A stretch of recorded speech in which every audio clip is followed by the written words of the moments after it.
guys, welcome to Whole Wellness. Thanks for tuning in. I'm sitting in my studio today because we have a snow day and my laptop charger for working remotely at home does not fit my laptop. So anyway, I'm at home in my studio. I have a bunch of things penciled in, so I'm going to be working on that while I talk to you. I wanted to tell you about something that I did the other day that I found fascinating. As you may or may not remember, we are coming up on the 1 year anniversary of my father's death in 2023. As heartbreaking of an event as that was, I have grieved, and I've communicated this to you previously on this channel. I have grieved more over the loss of what I never had and wanted with my dad than I have grieved over the actual loss of him. I've also spent a great deal of time grieving over not having a mother who is supportive and loving and comforting during the grief as I wish I could have. What I wanted or believed that I had with my dad, all those years of growing up, I came to the conclusion throughout counseling and getting healthy that I never actually had it. I never actually had the dad that I always wanted, that I imagined I loved, that I wrote all of the Father's Day cards and birthday cards and Christmas cards when I was a kid, saying he was the best dad and I love him so much. You know, when I was a kid, I believed that what I was saying was true. But the truth of the matter was, as I've gotten older and I've learned about my childhood, my family, what healthy means, it's kind of, for me, been like this eye-opening, brain exploding, as I've referred to in this channel so much, can of worms that was this snap into reality and truth, you know, like a rubber band or a slingshot. It's kind of like, wow, all of a sudden I could see with clarity the way I was raised and the truth about my family dynamic and the unhealthy manner in which we manage relationships in general, not just with each other. Therefore, there has been a lot of distance created from me and my family with my family of origin, because I simply will not tolerate. And once I say what my boundary is once or twice, that's the end of it. You know, that's the end of it. I'm not going to keep talking till I'm blue in the face. And that has been the history of my relationship with my mom.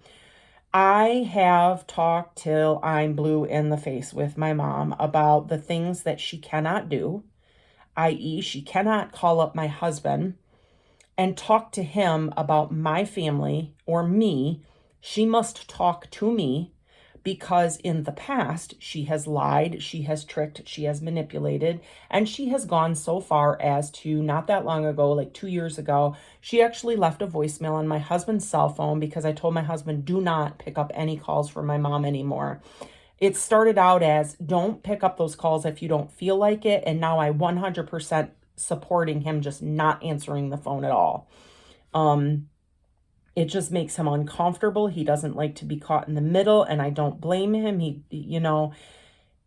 And my mom has been told a number of times not to do that, not to put my husband in that position, to not say certain things to my children. When my younger son was about 4 years old, he questioned me after he had spent the afternoon being babysat by grandma about why she would say something like, oh, I'm so glad that you love me. At least somebody loves me. And that is unacceptable for an old woman to say that to her grandson, a 4-year-old child, and make him feel like crap and guilt him into loving her. That's unacceptable. And so this is the kind of stuff my mom does.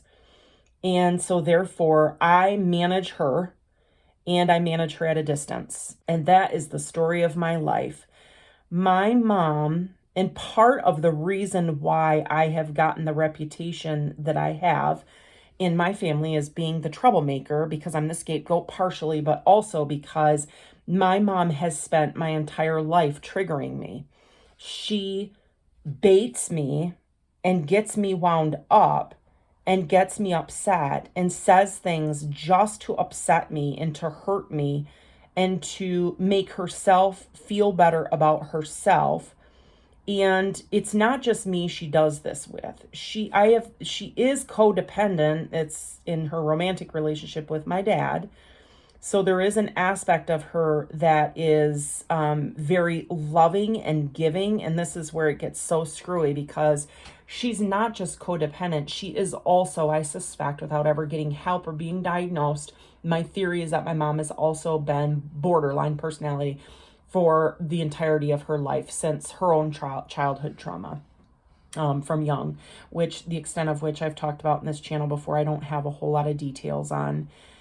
Nonetheless, this is the truth about my family that I was raised in. We are a group of very unhealthy people, and yet I have siblings who would argue whether or not we're unhealthy or any different than other families. And I get that to a certain extent in with regards to there are a lot of unhealthy families out there, but I disagree with that in the regard that we are not healthy.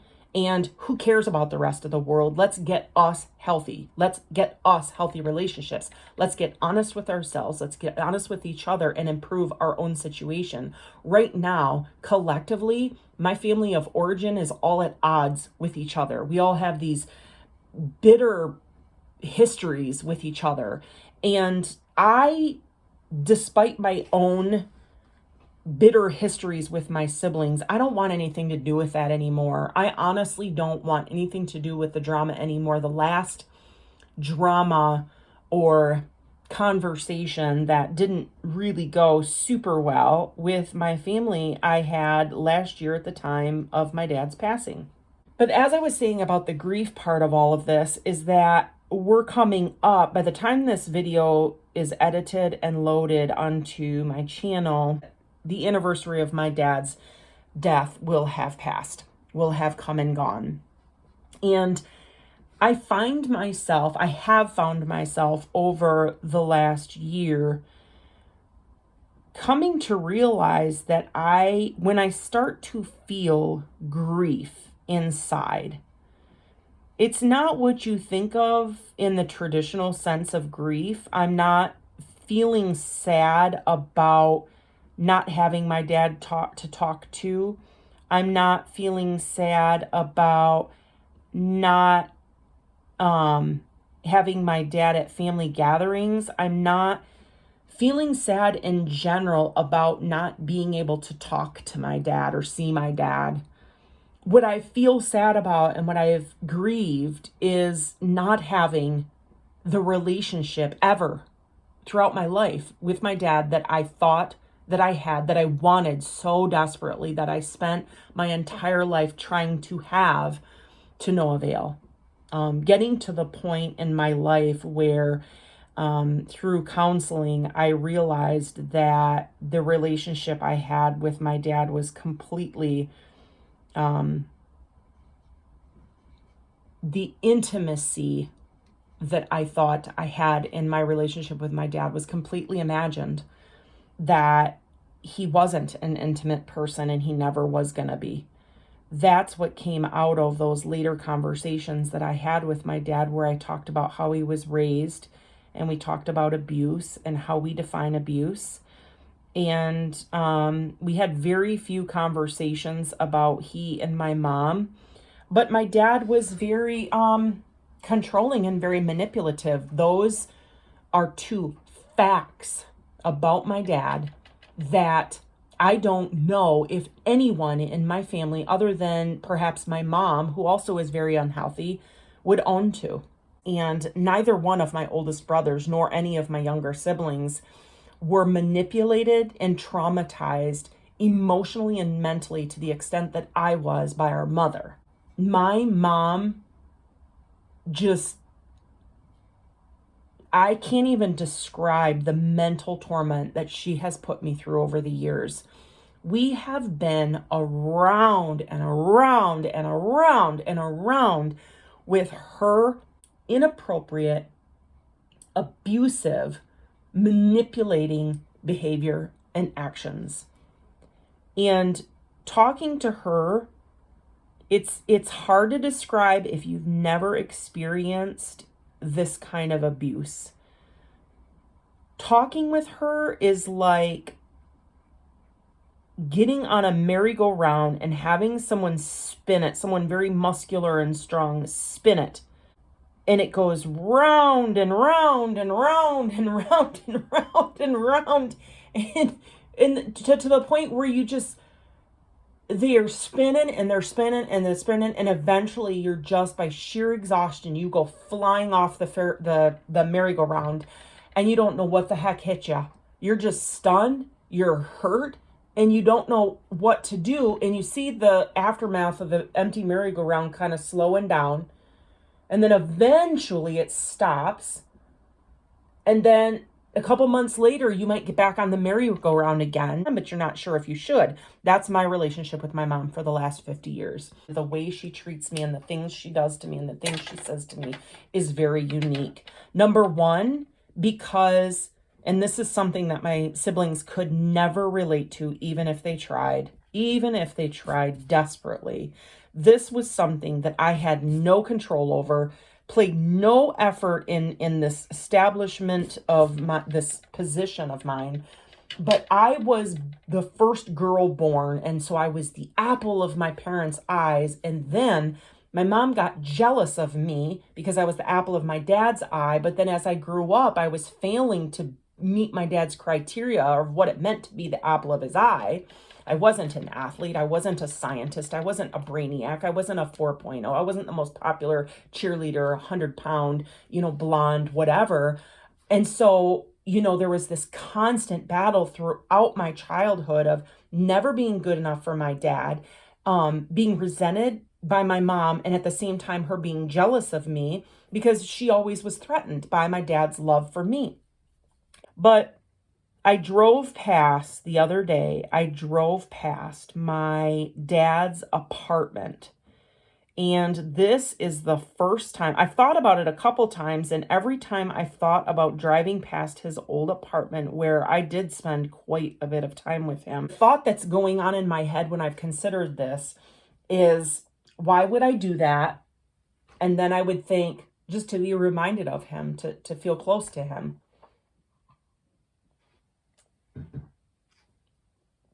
And then afterwards, I would think, what's the point? We were never close in real life. Why would I feel that closeness now? And even if I did drive past his apartment and feel that closeness, would it really feel legit or real? Because the reality is, when he was here, we didn't have that. Like, according to him, he would probably say that we had a good relationship or a close relationship, but we weren't. We didn't have that honest intimacy. I tried to towards the end. And he was willing to have the conversations with me at least, but it was like, whereas with my mom, it was talking to a brick wall. Things would just bounce off and be twisted, and it was just hopeless. My dad would at least have the conversation with me, but it was very cold. It was very detached. It was very black and white. He would never open up about his feelings or have this connection with me. It would be more like a detached, sterile kind of a conversation where you feel like you're kind of talking to someone who's not really there. You're waving your hand in front of them. Almost like my dad wasn't, he didn't have dementia or Alzheimer's towards the end. He was very sharp, but that's how he's been his whole life. He's very sharp. He's very smart, but he's very, disconnected emotionally. He does not know how to relate to anyone on an emotional level. That was a major difference between my parents and why their marriage suffered so much. But when I tried to have those conversations with my dad towards the end, that's where they fell. They fell to this very cold, detached realm of nothingness where, I would try to ask him about some of this stuff from my past. And it didn't really go anywhere. It just didn't produce any sort of conversation or intimacy about, resolution or problems or understanding, none of that. Like it just fell flat. It just, it was informative for me because it taught me at least to get to the point where I accepted my dad for who he was. He genuinely was shut down and detached from his intimate, emotional, empathetic, compassionate side. And that's just how he was raised. And that's, the environment that he was raised in. Like I mentioned in other videos, I'm not 100% about, I don't know all of what happened during his childhood. I'd have to talk to some of his siblings to find that out. And I don't know if I ever will. I mean, my dad's gone now. But I guess the whole point of what I was getting ready to say is that I was tempted for many times driving past my dad's apartment complex to drive by and see how I felt. And with the goal of, when I thought of this, I had the goal of driving past his apartment to try to feel connected to him, to try to feel like I was sharing a pleasant memory with him. But I wound up not doing it time and time and time again because I just didn't see the point. And then one day this week, I was driving past and I thought, oh, today I'll do it. For some strange reason, I had the feeling that that day was the day. And I went in the back driveway, drove past where he used to park. And because my dad had a disabled parking permit, there was this vacant spot where he always was parked. And as I drove past, I could see that spot was vacant. And I thought, my gosh, my dad's been gone for almost a year now and nobody's parked there. And then I noticed the disabled parking sign and I was like, wow, they still have that up front. That's pretty phenomenal. That's cool. And then I realized everything was dark in the apartment and there was no lights, no signs of activity. And I had the thought, it doesn't look like his apartment is occupied. It looks like it's empty. It's still sitting vacant, which surprised me because housing in the area where I live is very hard to find, especially affordable housing. But when I left his apartment, what struck me is there's not going to come a time where I'm going to get what I want, which is healing for other members of our family. It's not going to happen. It's just not going to happen. And when I rode past my dad's apartment and I went around to the front and then I turned off onto the highway again and was riding home, I'm like, I don't miss my dad. I know that sounds terrible to say. I hope you guys understand what I'm saying. When it comes to grief and unhealthy family members, this is a tough one. Because it can be so triggering. But for me, I know that I never had what I wanted and I'm never going to. I realized that before my dad died. So when he was on his deathbed and I was visiting him in the hospital and I was there when he died and I was there for the last 24 hours of his life, holding his hand and getting that last communication from him, it was very, for me, it hurt. But at the same time, I knew, as bad as it sounds, like that he didn't care, that death likely to him was just the next step and it was what it was and who cares about anybody else and yeah, deal with it. Like he always was in life. Like the last year of his life, throughout the course of 2022, my dad suffered a lot. He was having a hard time breathing. I remember it being very humid the summer it was June, because it was Father's Day. We got together for Father's Day, me, my sister, and him, and we had just a dad and daughter's luncheon. And he was having a hard time breathing in his apartment. The demise of his health started in December of 21 when he did not follow up with his doctors about his health and the fact that he was having trouble breathing. They insisted that he wait till his next appointment in April or something, or in March, or it was just a culmination of just screwball things. We have to be our own advocates in our health conditions. I'll say that.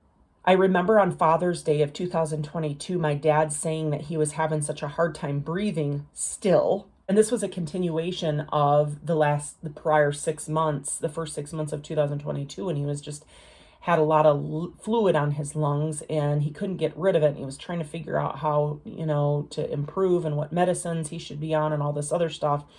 And he just couldn't breathe. And it turns out, fast forward, my dad was drowning. His lungs were filling with fluid, and his kidneys were not flushing the fluid out of his body like they should have been. Now we know that all of my dad's organs, his heart, his lungs, his kidneys, everything was failing at once. He was already wearing a catheter because his bladder failed years ago. And he had a colostomy bag for probably 12 years, something like that. So when it comes to grief, I think it looks different for everyone. It has to. But for me, it definitely is not a matter of missing my dad and wishing he was here. For me, grief for my dad, and especially on the anniversary of his passing this month,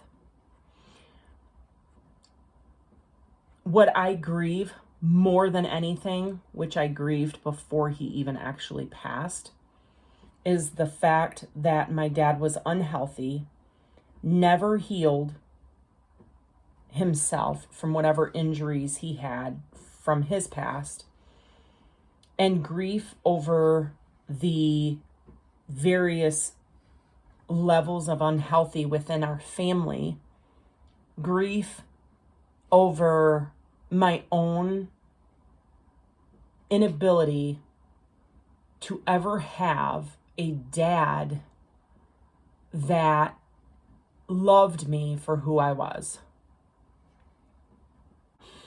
My whole point of this video, honestly, was about the grief and the anniversary of my dad's death, and how I'm a crying person by nature. I'm very empathetic, very sensitive. I've been accused of being overly sensitive in my life. I'm just connected to my emotional side. But I have a healthy respect for level emotions and thinking rationally about given situations. But I'm a crier by nature. If I see someone crying, if I see someone hurting, I'm going to cry right alongside them. It does not take much. In fact, even if I try not to cry, I still cry. I cry at commercials. I cry at TV shows. I cry about everything. I will cry at a 20-second TikTok video.